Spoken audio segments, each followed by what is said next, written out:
The goal for here today is to balance this, to raise this wall up. There's right here, there's a good ½ inch right there and a good inch over in that corner. This thing sags down. And so we're going to address that and lift that up. You can feel it when you walk in the upstairs. And so we'll give this a boost and get this level. We've got a bottle jack right there to do the heavy lifting, and we'll just set up a little temporary wall here to get things started. We have our bottle jack. It's on 2x4s going this way, 2x6s going this way. There's a joist here and a joist here. I can see that from the basement below. So all that is spanning that. There's actually a temporary wall downstairs under this as well for good strong support. These are 3 2x6s screwed together, and we got a 2x6 here, and this is our 4x4. The 4x4 is real, so obviously we jacked it up to touch. It's touching here real well. It's a little bit off, but almost touching there. And there's probably 1/8 of an inch or 3/16 of an inch on this side and on the far side. And so we're going to raise this up till we address both of those gaps. It's going to go up, and then we'll check on the other side to make sure everything's good over there. Down there you can see there's probably a solid 3/4 of an inch on that end that we need to come up to, and right here probably 1/4 to 1/2 an inch that we're going to come up to. And if we get that far with this, then we'll have cured our sag problem. So let's jack it up, see what we got. All right, ready?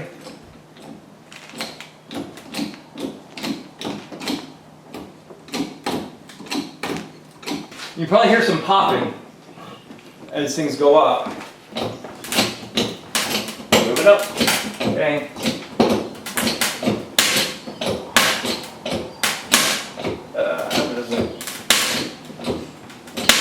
It's drilling into this board.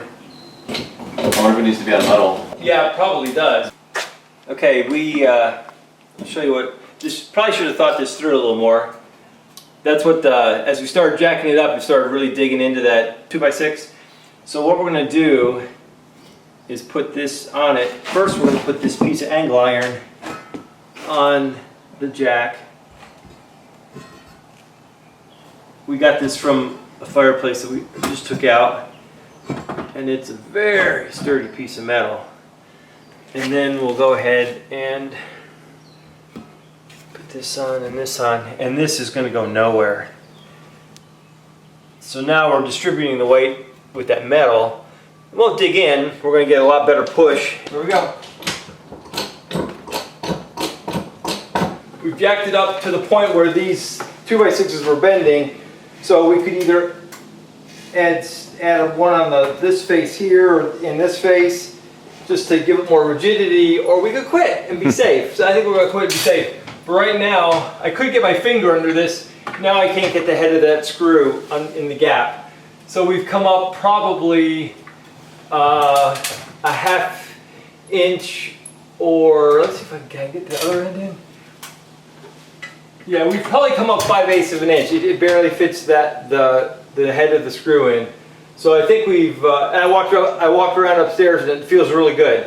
Okay, we learned here that 3 2x6s screwed together are not nearly strong enough for this job. And we probably should have used steel. And you can see there's quite I can almost get my finger into that gap that these boards are bowing. Yeah, don't try this at home. If you're going to try this, I would not use wood. It's just not, at least not laminated 2x6s, it's just not strong enough to lift, at least to lift the load that we're trying to bear. The load above this, there's another supporting wall above this, and so there's a lot of weight above here, and these 2x6s are saying to us this is not a good idea. This is the right technique in that we have a 12-ton bottle jack. Couple problems that we've run into is this is such a big distance that the wood is not the right material for it. But The bottle jack worked like a champ, the angle iron worked like a champ, the 2x6s did not work like a champ. This is saying to me, too much load for the products that we're using here, but anyway, you live and you learn. We're going to put our temporary wall up and get these boards out of here.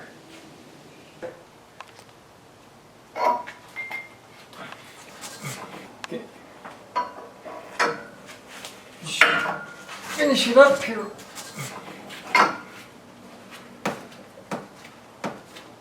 Okay, that should be good. Awesome. Now this is the correct tool to use to fix a sagging floor.